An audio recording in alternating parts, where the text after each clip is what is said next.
So I think it amazes me that Mindy Kaling has found a way to somehow stay relevant with her name, considering what happened with Velma and the absolute backlash that she received from all the chaos regarding that TV show. Obviously, you guys are very familiar with Velma. I did a ton of videos on it, the likes of which I don't really ever want to repeat again, but I guess I'm going to have to for season 2. But the funny thing is, she just recently came out and accused Marvel of poaching all the writers that she herself helped train. And you know what?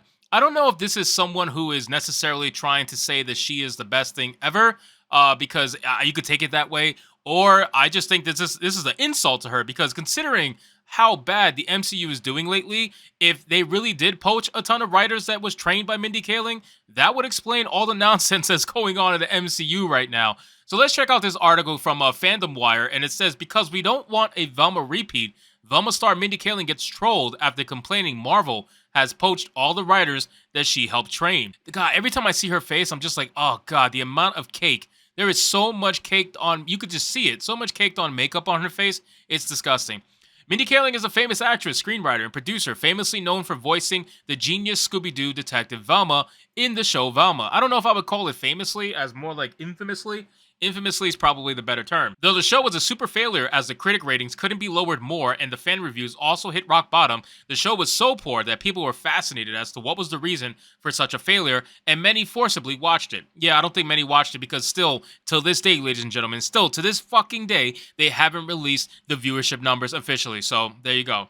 I don't really think anybody forcibly watched it. I think a lot of people watched YouTubers watching it, but they didn't actually go watch it themselves. It says Mindy Kaling already had a bad reputation in the industry for her racist comments towards the character Velma after her show Velma produced bad results, and recently she has been going around saying that Marvel Studios stole all the writers that she herself personally trained. This woman is psycho. I mean, she really is. She is so unbelievably full of herself, it's ridiculous. In the recent Producers Guild of America Awards, Mindy Kaling was awarded the PGA Norman Lear Achievement Award, and she has had many things to say on stage after receiving her award. Firstly, she thanked her parents for all of their hard work, her production company, and many others. Mindy Kaling continued to express her gratitude towards producer and screenwriter Norman Lear, who has paved the way for today's generation. But her next statement, directed towards Kevin Feige's Marvel Studios, was the one that shook up all the Marvel fans and enraged them, as she said.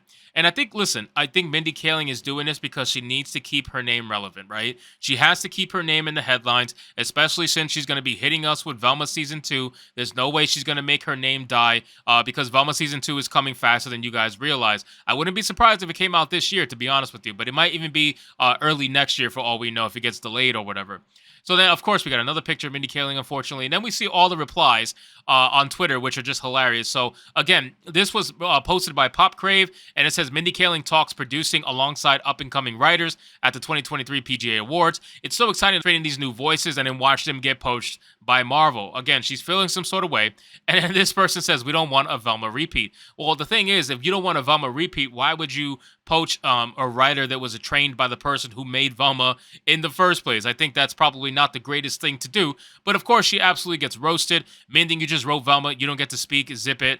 This also person, well, if they learn from her, and no wonder Marvel sucks now. See, that's exactly what I was saying. That's exactly what I was saying. If this is real, okay? If this is a real thing and they truthfully learned from her and they poached a lot of writers she personally trained, now we understand why Marvel sucks so much. Now we understand why we have people like Jessica Gao trying to pretend like they're the smartest people in the world. Now we truthfully understand, right? I mean, it makes sense to me.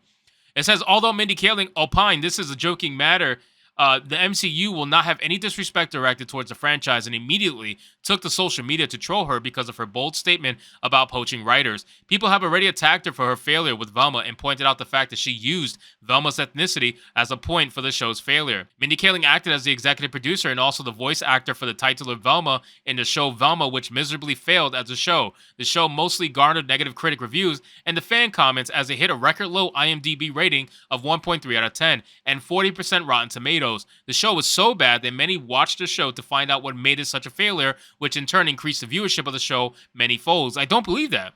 I don't believe that. Nobody has provided me with numerical proof that Velma was high in viewership. Nobody. Not even HBO Max themselves. Nobody has provided proof on viewership. So we need to stop saying that all these hate watches drastically increased the viewership, because that's not what happened. Because if that is what happened and they did get a lot of views, they would be posting their views. I say this all the time. The Last of Us posted their reviews on the first episode that came out. Why wouldn't Velma? 10 episodes in, Velma has not released its numbers. Why not? It makes you wonder. It says Kaling was not happy with the success rate of the show and lashed out at the character Velma instead of criticizing the poor production and script writing. The HBO Max show starring the young Scooby-Doo detective has broken past all records and is currently recorded as the worst-rated animated TV show of all time. Though the show was such a failure, it was recorded as the 4th most demanded series in the United States. The show included 10 episodes and is rumored to be a costly one at that, though its original budget is not known. The fact that it's an animation series already makes it costly for a mere 10-episode series, and it does not seem to support the fact that the show could amass a profit from the show. Listen, I agree with some of the stuff this writer is saying. I don't agree with most of it, though. A lot of people like to tout that whole 127% in demand number. In demand means nothing. What does that mean, in demand? Because you want to say that, oh, it got a ton of social media clicks.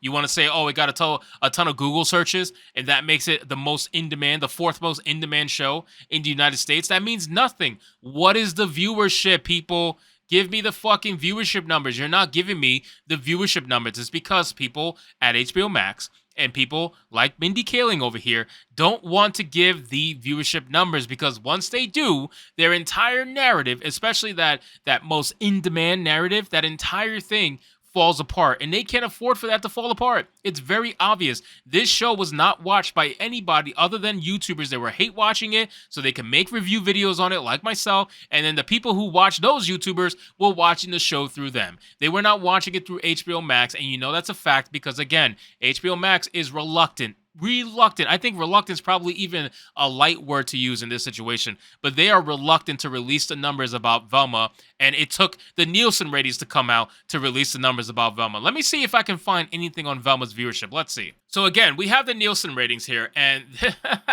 this is for the original, okay? The week of January 23rd to the week of the week of January 23rd to the 29th, 2023, okay? Velma was out by now. Velma was already doing its thing by now, multiple episodes in.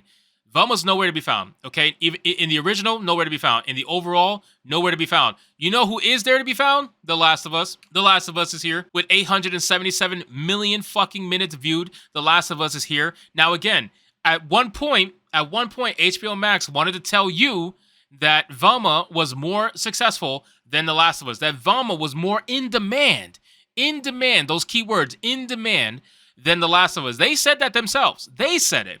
So if Velma was more in demand than The Last of Us, where is Velma on this chart? Where is it? It's got more episodes than The Last of Us, especially at this point in time. It's got more episodes than The Last of Us. Where is it? It's nowhere to be found. Not in the overall, not in the original, not in the acquired or whatever the fuck that is. Not in movies, even though it wouldn't be here. It's in none of these fucking lists. None of them. Overall, original, nowhere to be found. But you know what's here?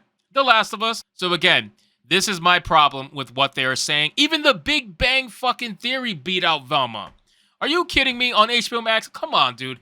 Anybody who is believing this narrative about Velma being the most in-demand show or one of the most in-demand shows, they are not talking about viewership numbers for a reason, people. Okay, for a reason. They're not talking about it because if they do, they're going to absolutely get destroyed in every which way imaginable. Their narrative falls apart.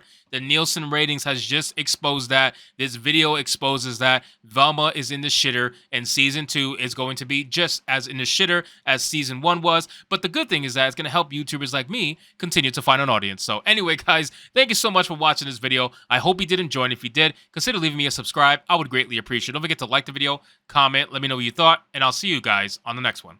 Hypnotic out.